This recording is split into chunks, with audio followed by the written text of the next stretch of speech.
안녕하십니까? 안녕하세요. 네. 얼마 전 주일 예배를 마치고 한 형제님에게 물었습니다. 오늘 메시지를 듣고 어떤 내용이 기억이 나셨습니까? 그랬더니 아까 대답했습니다. 없습니다. 그의 솔직함을 인정하고 다시 물었습니다. 왜 메시지를 들었는데 기억이 하나도 남지 않을까요? 저는 또 대답했습니다. 메시지의 내용에 공감이 가지 않네요. 제가 이 말을 꺼내는 이유는 오늘 말씀이 공감이 가지 않을까봐 염려하기 때문입니다. 오늘 말씀의 제목은 내 행복을 위하여입니다. 행복하면, 행복이라고 말하면은 돈 있어야 행복합니다.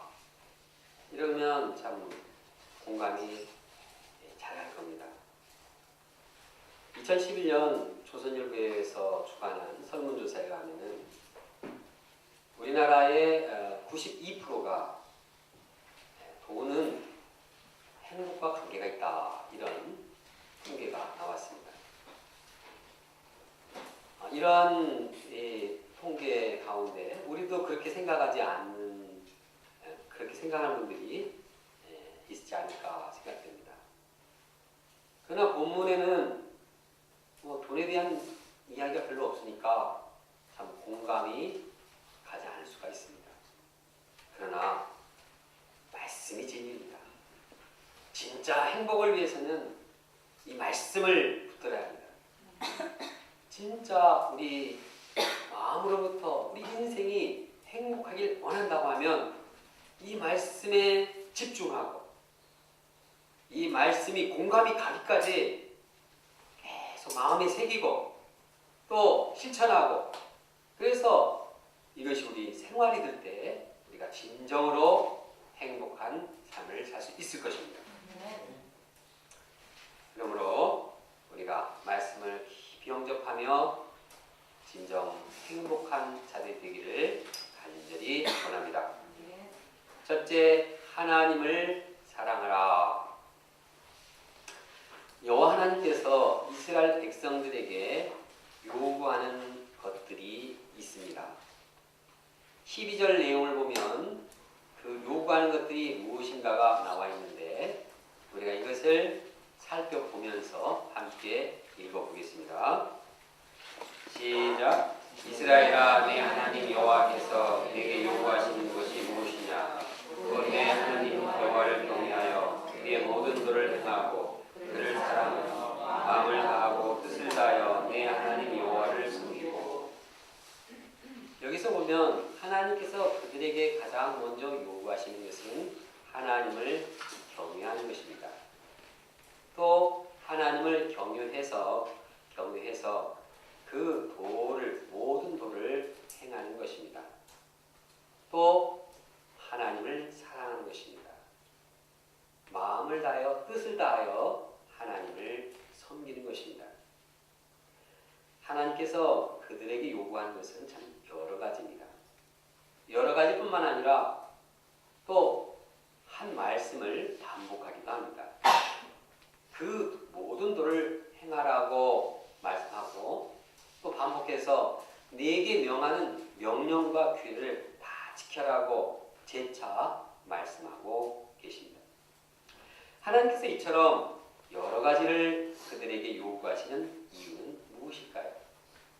이는 그들의 행복을 위해서입니다. 다 같이 13절을 함께 읽겠습니다. 시작. 내가 오늘 내 행복을 위하여 내게 명하는 여호와의 명령과 규례를 지킬 것이 아니냐. 여러 가지를 요구하시는 하나님께 대해서 이스라엘 백성은 부정적으로 생각할 수 있습니다. 아니, 한 가지를 지키기도 어려운데 왜 이렇게 여러 가지를 요구하시는 것일까? 부담스러워할 수 있습니다. 또 이미 언급한 내용을 왜 또 반복함으로써 이렇게 사람을 지겹게 하는 것일까? 라고 힘들어할 수도 있습니다. 그러나 그들에게 여러 가지를 반복해서 말씀하시는 이유는 그들의 행복을 위해서입니다. 행복에 행복을 더하기 위해서입니다. 행복 플러스 행복, 더 깊은 행복의 세계로 그들이 들어가기를 원했기 때문입니다. 구체적으로 그들이 하나님을 경외할 때 그들은 행복합니다. 하나님을 경외하는 것이라는 것은 하나님을 하나님으로 인정하는 것입니다. 하나님께서 만물의 창조자시오. 하나님께서 모든 것을 선한 길로 인도하시는 주관하시는 주권자이심을 인정하는 것입니다. 이처럼 하나님을 하나님으로 경외하고 인정할 때 그가 행복합니다. 이는 마치 자녀가 부모로 인정하고 그 부모를 공경할 때 행복한 것과 마찬가지입니다. 부모를 경외하지 않고 공경하지 않는 그 자녀의 마음이 행복할까요? 결코 그럴 수 없습니다. 부모를 참 사랑하고 그분이 나를 낳고 기르시고 그분이 나의 정말 보호자고 인도자시다는 것을 알 때 그 자녀가 행복한 것과 같습니다. 저는 며칠 전에 일용환영 집필을 위해서 창세기 1장을 보게 되었습니다. 그런데 이 창세기 1장은 제가 수백 번 봤습니다. 근데 집필을 하라니까 또 안 볼 수가 있습니까? 보는데 아주 밋밋했습니다. 다 아는 사실입니다. 하나님을 경외하지 않을 때 말씀을 보더라도 감동이 없었습니다. 그러나 기도하고 하나님이 어떤 분이신가? 하나님이 온 만물을 다 창조하신 분이시고 선하신 완전한 선하신 주권 가운데 우리를 인도하시는 그 하나님인 것을 하나님심을 경외하며 마음에 영접할 때 그렇게 하고 말씀을 보니까 그 말씀이 아주 감동이 되어서 눈물이 났습니다. 하나님을 하나님으로 경외할 때 그 사람이 참 행복한 사람입니다. 하나님을 경외하고 그런 마음으로 밖에 나가서 하나님이 창조한 아름다운 가을 하늘을 바라보면 아주 너무 기쁘고 감사하고 그래서 하나님께 영광을 돌리고 찬양을 하게 됐습니다. 이뿐만 아닙니다. 하나님을 경외하고 사람들 보면 그 사람의 마음이 행복합니다. 우리 동역자님들, 자녀들, 양들 이분들이 어떤 분입니까? 하나님께서 사랑하시고 하나님께서 축복하시고 하나님께서 소중히 여기는 그러한 하나님의 사람들이 아닙니다. 그런 하나님을 생각하고 하나님의 주권 가운데 이렇게 이 세상에 낳고 인도하시는 그런 인도하고 있는 모습을 볼 때 그 사람이 얼마나 사랑스럽고 그 사람이 얼마나 소중한 존재인가를 마음에 영접하게 됩니다. 그런 눈을 가진 자가 진정으로 행복한 것입니다. 이처럼 하나님을 경외할 때 우리 마음에 행복이 있습니다. 또 우리가 하나님을 경외할 때 하나님이 하시는 말씀을 잘 듣고 행하게 됩니다. 나는 하나님을 경외하는데 나는 말씀을 안 듣겠다. 이것은 경외하는 것이 아니죠. 하나님을 경외하면 그분의 한 말이 주옥같이 고귀하게 됩니다. 그리고 그 말씀을 행하면 거기에 또한 행복이 있습니다. 하나님의 말씀을 듣고 영접하면 우리 마음에 생명이 있습니다. 구원이 있습니다. 하나님의 말씀을 들으면 우리의 영혼의 생명력이 살아납니다. 우리 영생을 얻게 되는 것입니다. 하나님의 말씀을 듣게 되면 그 말씀은 거룩한 힘이 있어서 모든 더러운 죄들을 다 피하게 합니다. 사탄의 유혹을 다 벗어나게 합니다. 하나님의 말씀을 따를 때 우리 앞날에 이 길을 환히 비춰주셔서 우리가 참으로 행복한 것입니다. 하나님의 말씀을 듣고 행하면 우리 마음이 점점 변화돼서 하나님의 형상을 본받게 되고 닮아가게 됩니다. 우리 인간이 하나님의 말씀을 듣고 순종함으로 하나님의 형상, 하나님의 모습으로 변화되는 그 기쁨, 그 행복이 얼마나 큽니까? 이것은 다른 이 세상의 어떤 것과도 바꿀 수 없는 큰 행복이 되는 것입니다. 반면에 말씀을 듣지 않고 지키지 않으면 결코 행복할 수 없습니다. 사람들은 행복을 좌우하는 것이 돈 많고 좋은 학교 가고 좋은 직장에 다니고 좋은 사람과 결혼하고 이런 외적인 요소들을 많이 듭니다. 물론 좋은 직장 가고 좋은 학교 가고 돈 많이 버는 것이 불행이 아닙니다. 그러나 하나님의 말씀대로 물질을 사용하지 않으면, 하나님의 말씀에 기초해서 학교에 다니지 않고 직장에 다니지 않고 결혼을 가정생활을 하지 않는다면 거기에는 반드시 불행이 찾아옵니다. 죄의 유혹을 벗어날 수 없습니다. 돈이 많으면 이것을 잘 다스려야지 이것이 행복이 점점 더 넘치게 됩니다. 그런데 말씀대로 돈을 사용하지 못할 때 욕심이 생기죠. 또 염려가 생기죠. 말씀대로 순종하지 않을 때 돈이 많고 좋은 직장, 좋은 학교에 다녀도 우리는 결코 행복할 수 없는 것입니다. 그러나 어떤 상황 가운데서도 하나님의 말씀을 순종할 때 거기에는 생명이 있습니다. 거기에는 사랑이 있습니다. 거기에는 정의가 있습니다. 거기에는 거룩함이 있습니다. 그러기에 우리는 말씀을 듣고 행할 때 참으로 행복하게 되는 것입니다. 또한 우리가 하나님을 사랑할 때 진정으로 행복하게 됩니다. 사랑은 참 좋은 것입니다. 사람이 사람을 사랑해도 참 행복합니다.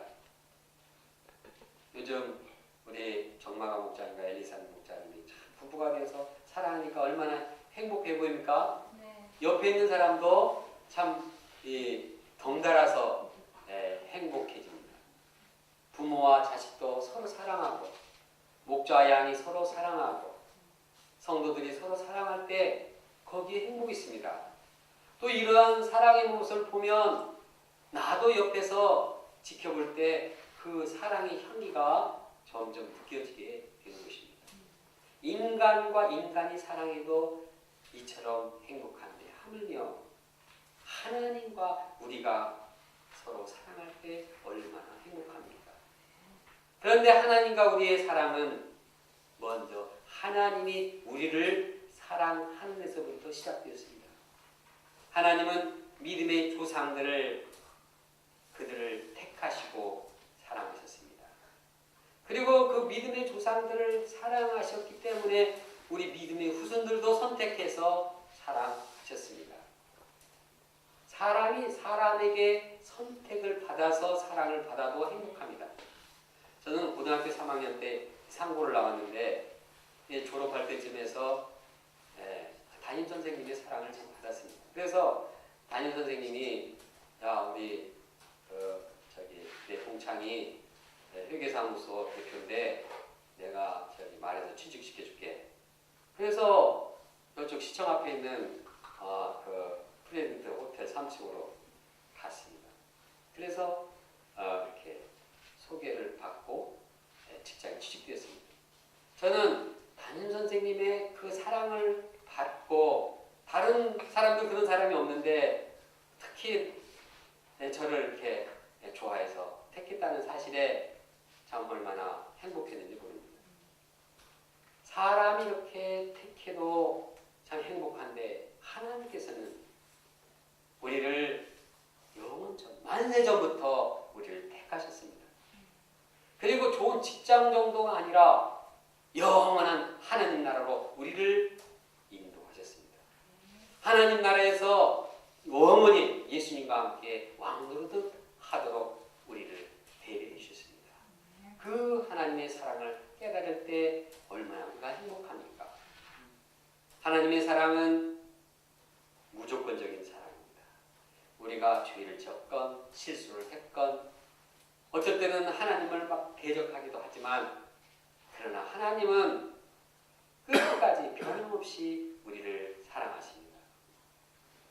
또 이런 정말 하나님께 진노받을 수밖에 없는 자들 사랑할 때는 그냥 마음만 아파하면서 너 잘해야지 그 정도의 사랑이 아니라 자기가 가장 아끼던 외아들 예수 그리스도를 이 땅에 보내심으로 우리 죄인들을 사랑하시는 희생적인 사랑입니다.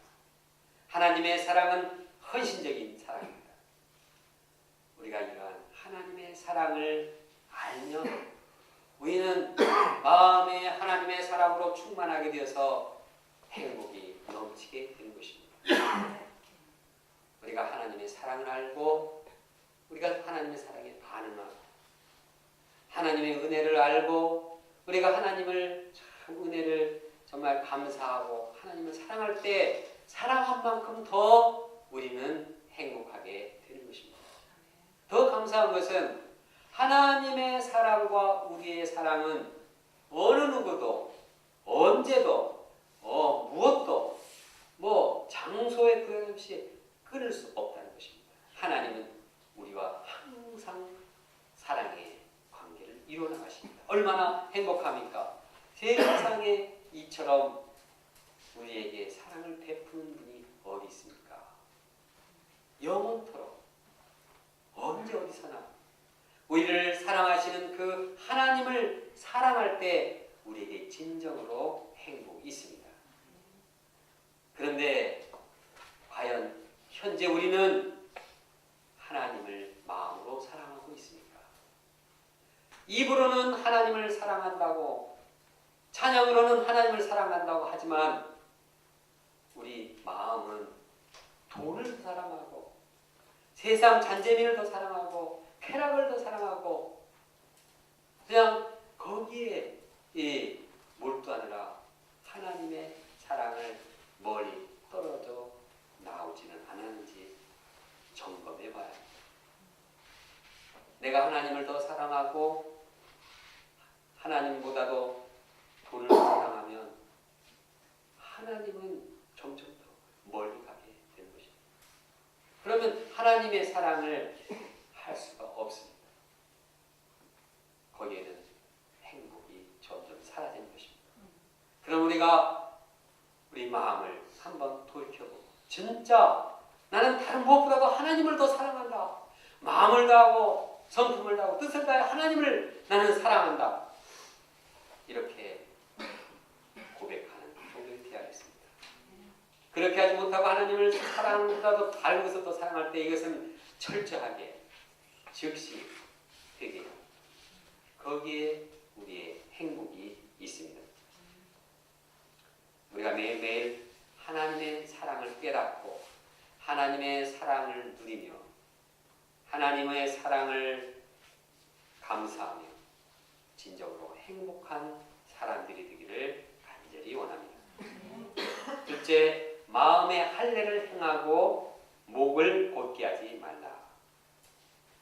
이스라엘 백성들이 이제 하나님께는 하나님을 경외하고 말씀을 지키고 하나님을 사랑하고 하나님을 섬기는 그때 행복했는데 자기 자신에 대해서 행복하기 위해서 자기 자신에 대해서 해야 할 일이 있습니다. 그것이 바로 이 마음의 할례를 행하고 목을 곧게 하지 않는 것입니다. 16절을 함께 읽어보겠습니다. 시작. 그러므로 너희는 마음의 할례를 행하고 다시는 목을 곧게 하지 말라. 할례는 포피를 잘라내는 것입니다. 그렇게 해서 이제 포경수술이잖아요. 그래서 이 사람은 하나님의 백성이라고 이렇게 구분을 해주는 것입니다. 믿지 않는 자와 구분을 해놓은 것입니다. 마음의 할례라는 것은 하나님을 믿고 이제는 하나님의 거룩한 백성으로 인정하는 것입니다. 하나님을 믿고 이제는 순결한 삶, 정결한 삶을 사는 것이 마음의 할례입니다. 이처럼 우리 마음이 할례를 받아서 깨끗하고 정결하게 될 때 거기에 행복이 있습니다. 예수님께서는 말씀하십니다. 마음이 청결한 자는 복이 있나니 그들이 하나님을 볼 것이요. 마음이 깨끗한 자들이 마음으로 하나님을 보게 됩니다. 죄가 덕지덕지 더럽게 껴 있고서는 마음이 더러워갖고는 하나님이 보이지 않습니다. 죄밖에 안 보입니다. 더러운 것밖에 안 보입니다. 거룩한 하나님은 우리 마음이 거룩해 할 때 보이는 것입니다. 그리고 하나님을 사랑할 수가 있습니다. 마음의 할례를 받고 순결한 자가 하나님을 사랑하고 하나님을 바라보고 하나님과 함께하는 그러한 은혜 가운데서 행복하게 되는 것입니다. 그러므로 우리가 행복을 원한다면 마음의 할례를 행해서 더러운 죄를 깨끗하게 해야 합니다. 다윗 왕의 행복도 여기에 있었습니다. 다윗 왕은 참 행복이 많은 사람이었습니다. 그는 훌륭한 위대한 왕이고 용맹스러운 장군이고 음악가요, 이 수금을 탔고 또 시편을 그 시를 얼마나 잘 썼습니까? 정말 시 한 편을 봐도 그 얼마나 감동이 있습니까? 그러나 내가 시를 통해서 내가 감동을 받아서 행복하다 그렇게 말하지 않았습니까? 그의 행복은 다름이 아니라 죄 문제를 사함받고 깨끗해진 마음 때문이었습니다. 그는 고백합니다. 불법이 사함을 받고 죄를 가리워짐을 받은 사람들은 복이 있도다. 더러운 죄, 씻을 수 없는 그 마음 깊은 죄, 간음하고 살인한 그 지울 수 없는 그 죄, 그 죄에서 깨끗게 된 자신을 바라볼 때 그것이 가장 행복하다는 것이 다윗의 행복론입니다. 우리가 어떻게 더러운 죄에서 깨끗하여서 행복할 수 있습니까? 우리가 예수님 앞에 죄를 고백할 때 예수님께서는 그 죄를 다 사해 주십니다. 죄를 고백하기만 하면 예수님께서는 그 죄를 다 언급하지 않고 다 사해 주십니다. 그것을 위해서 예수님께서는 자신이 십자가에 피 흘려 돌아가셨습니다. 예수님께서 십자가에 돌아가신 이유는 하느님의 아들이시지만 그분이 십자가에 죽으신 이유는 바로 우리의 가장 불행의 원인인 죄 문제, 더러운 문제, 불행을 자초하는 이 죄 문제를 해결하기 위해서입니다. 우리는 예수님 앞에 나의 죄를 고백하기만 하면 어떤 흉악한 죄, 더러운 죄도 예수님께서 다 해결해 주십니다. 우리가 예수님 앞에 나의 죄를 고백함으로써 마음이 정결해지고 그로 인해서 진정으로 행복한 자들이 되기를 간절히 원합니다. 한편 이스라엘 백성들이 행복하기 위해서는 그들 자신의 교만을 없애야 합니다. 모세는 그들에게 말합니다. 다시는 목을 곱게 하지 말라. 다시는이라는 말을 보면은 그들이 전에 목을 곱게 한 경력이 있다는 사실을 보여주고 있습니다.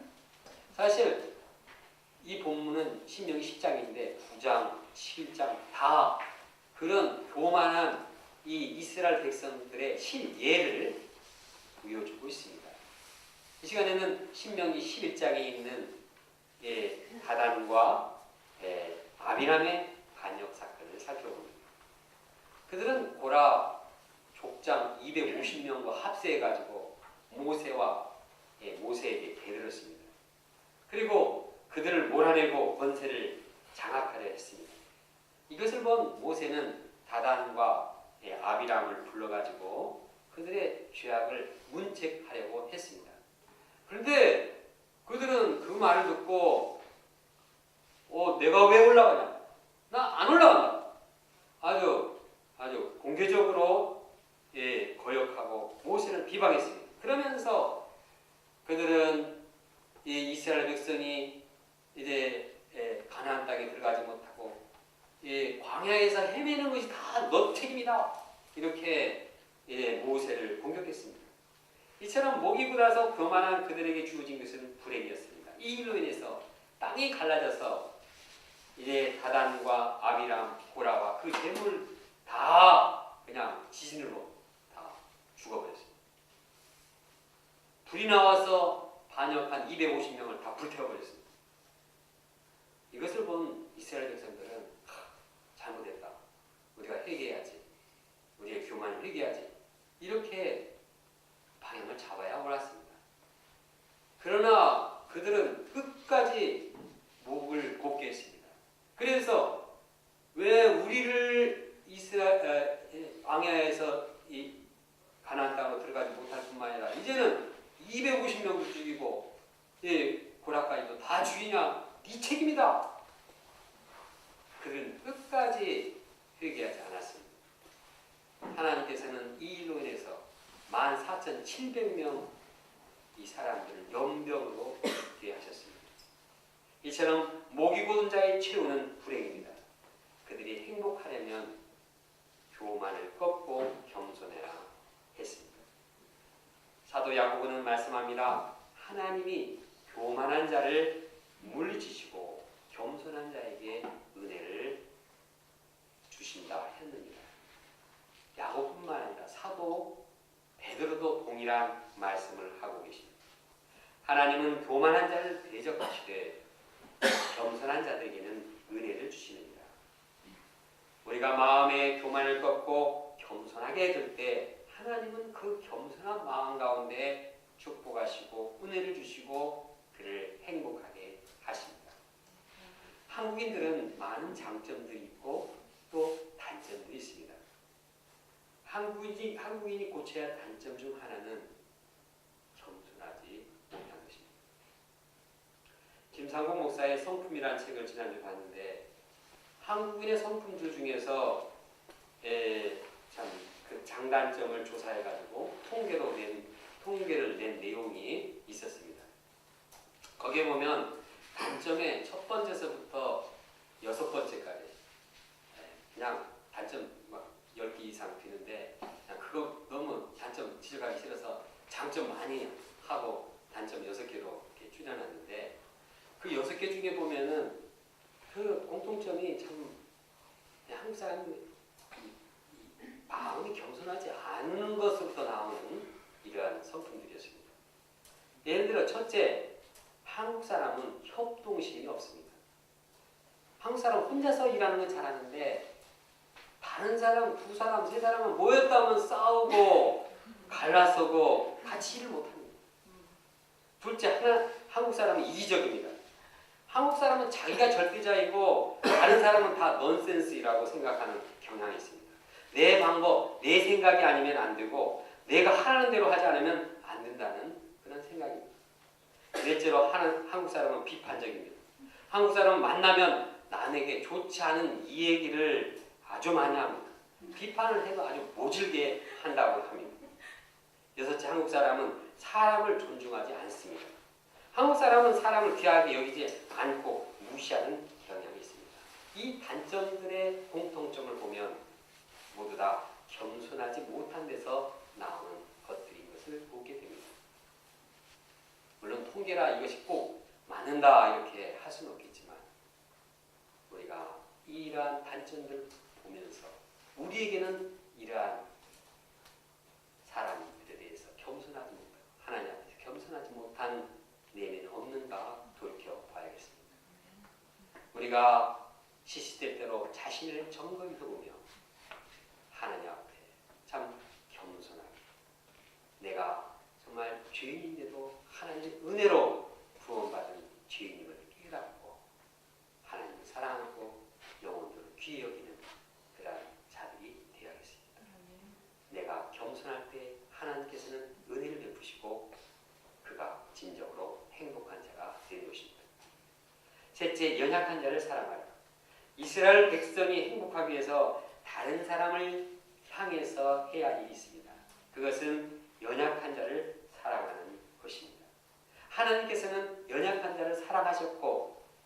하나님의 백성들, 이스라엘 백성들에게도 연약한 자를 사랑하라고 명령하시고 계십니다. 18절에 보면 하나님은 고아와 과부를 위하여 종을 행하시며 나그네를 사랑하여 그에게 떡과 옷을 주시는 분이라고 말씀합니다.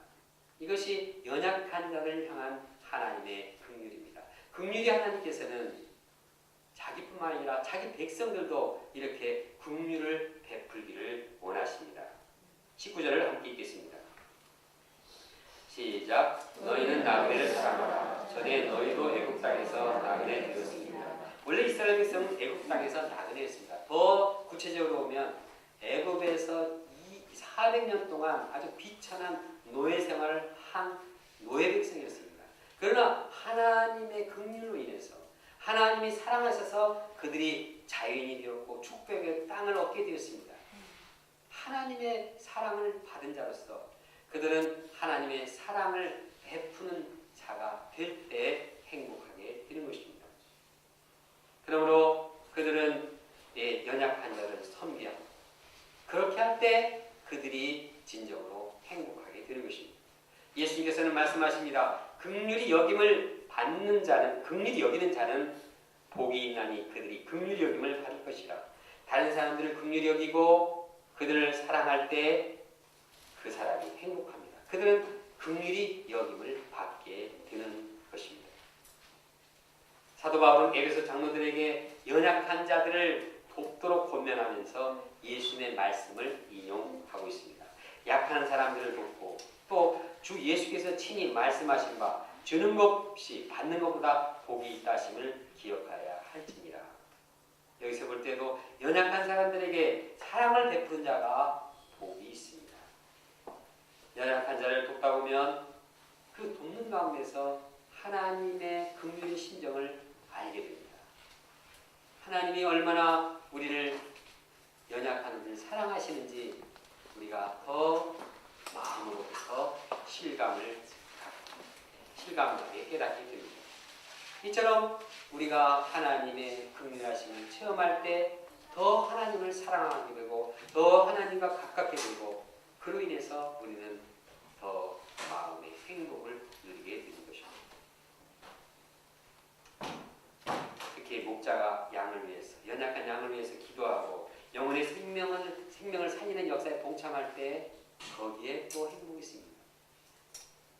양들이 참 죄와 죽음과 인생의 문제에 헤매이고 참 심할 때 이러한 양들 위해서 기도할 때 하나님께서 그를 도우시고 그가 살아나고 그가 새 생명을 덧입고 그가 새 인생을 살 때 그 옆에서 이 일을 동참할 우리는 얼마나 목자들은 얼마나 그것을 보면서 행복합니까? 이것은 우리가 연약한 양들을 도와서 체험한 자들은 알 수 있습니다. 우리 모든 사람들이 정말 이러한 연약한 자들, 과부와 고아와 나그네와 또 연약한 자들을 사랑함으로써 우리가 진정 행복을 함께 누리는 자들이기를 원합니다. 가을에 외로움을 타게 하십습니다.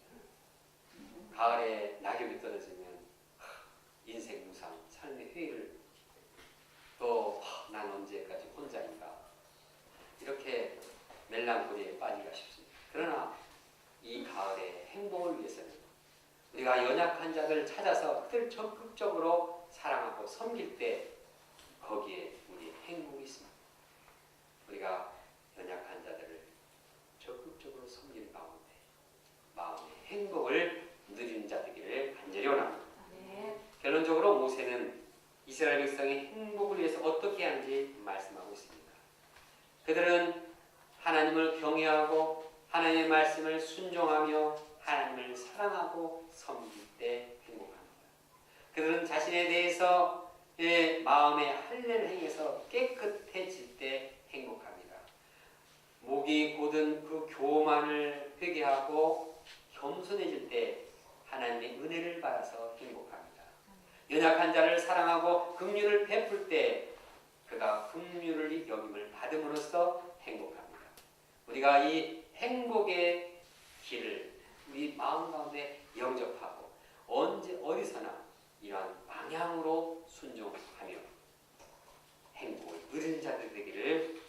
주시라면. 다 같이 13절 말씀을 함께 읽겠습니다. 시작. 내가 오늘 내 행복을 위하여 내게 명하는 여호와의 명령과 규례를 지킬 것이 아니냐. 기도하겠습니다. 감사하신 하나님 아버지, 우리의 행복을 위해서 하나님께서 여러 가지로 우리에게 말씀 주셔서 감사합니다. 우리가 행복을 얻기 위해서는 참으로 해야 할 일이 있고 하지 말아야 할 일이 있습니다. 본문에서 우리가 이를 배웠습니다. 하나님 아버지, 이 말씀이 우리 가운데 함께하여서 정말 우리가 하나님을 경외하고 그 말씀을 순종하며 하나님을 사랑하고 섬기는 종들이 되어서 하나님과 함께하는 그 행복을 누리게 도와주셔서 또한 마음을 정결케 하고 마음의 할례를 받아서 거룩하게 하고 예수 그리스도의 십자가의 피 앞에서 모든 죄를 회개함으로 죄사함의 은혜, 거룩함의 은혜, 정결함의 행복을 누리게 도와주셔서 교만하지 않고 겸손하여서 하나님이 주시는 은혜를 받고 축복을 덧입는 자들 되게 도와주셔서 연약한 자를 사랑하고 섬기는 가운데 주님의 사랑을 깨닫고 주님께서 주시는 이러한 놀라운 은혜를 함께 누리며 기뻐하는 종들 되게 도와주셔서 대한민국 모든 교육자들이 정말 행복하기를 원하시는 주님께서 함께 하시고 이 말씀을 마음에 간직하며 실천하게 도와주셔서 예수님의 이름으로 기도합니다. 네.